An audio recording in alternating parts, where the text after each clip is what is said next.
I'm here today because I care about the students sitting in classrooms right now, just like the one I was in 10 years ago, not getting their fair shot. I was born in London and my parents came to the UK as small children from Pakistan and India. My granddad came to the UK to build a life and create an opportunity for his family. And he worked hard for a lot of years until he was finally able to bring his family here too. My dad remembers the day he arrived in the UK as a little boy and met his dad for the first time. A man came up to him when he got off the plane, gave him a bag of sweets and said, "Hi, I'm your dad." My parents, just like my grandparents, worked incredibly hard to raise their 3 children and were able to take care of us well. But we didn't have the extra money to send me to private school, and I went to my local comprehensive. The school was one of the worst schools in the country, with low pass rates and high crime rates. It got shut down last year. So I always liked maths, I was good at it, and by the time I was 14, my school entered me early for the GCSE maths exam. I got an A star, but I had to self-study. They gave me a book, I read it, and I took the exam. In my economics class, no one ever got higher than a B, so that was all they taught to. I was the only one who ever got an A. For further maths, I had to study during breaks and after school because it wasn't offered at my school.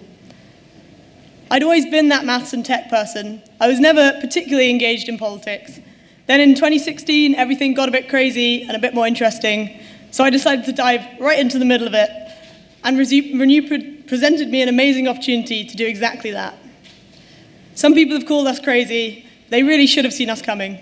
The country, from its schools to its parliament, needs a reboot. I've seen it myself. I got the A star in GCSE maths, and my school helped me do that. But what they couldn't do was give me the possibility to learn as much as I was capable of. Students who perform well in one of the world's richest countries should be able to take advantage of a modern, well-funded education system. But too many kids in this country can't do that, and it's a real shame.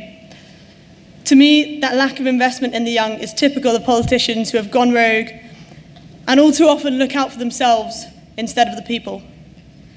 And that investment has never been more important. We've all migrated to the internet for our news and debate, which has huge implications for democracy. Now, I'm a techie person, so I can navigate that brave new world, but a lot of people can't. Our schools should be training young people to deal with it, but often can't even provide basic computer literacy. We live in a time of great change, and cracks will appear. But new technologies and new ideas need to be harnessed by a fresh political force, made up of people that understand these things. People who prioritize repairing those cracks and not papering over them.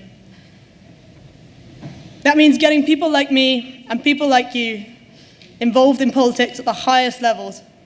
It means attracting citizens from all over the country and all over society with a positive 21st century vision. And it means taking risks. In the past 2 months, I've traveled all over the country with Renew and met a lot of you and seen it myself. From Exeter to Glasgow, people are dedicating time and effort to make Renew a success. It's incredibly inspiring. I think it's exactly what this country needs right now.